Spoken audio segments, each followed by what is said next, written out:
যারা সব সময় আস্তাগফিরুল্লাহ পড়ে তাদের রিজিকের কোনো টেনশন হয় না, রিজিক নিয়ে তাদের আর কোনো চিন্তা থাকে না। আল্লাহ নবী নূহ আলাইহিস সালাম যিনি ওনার জাতিগোষ্ঠীকে বলেছিলেন ফাকুলতু আস্তাগফিরু রাব্বাকুম ইন্নাহু কানা গাফফারা, তোমরা বেশি বেশি ইস্তেগফার পড়ো, তিনি ক্ষমাশীল।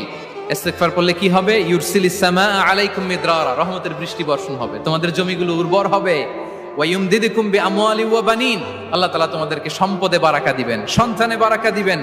ওয়া ইয়াজআল লাকুম জান্নাতিন ওয়া ইয়াজআল লাকুম আনহারা, তোমাদের ফসল ক্ষেতগুলো সবুজ শ্যামল হয়ে ভরপুর হবে, তোমাদের রিজিকে বারাকা নেমে আসবে। তাহলে আমরা যেন বেশি বেশি ইস্তেগফার করি।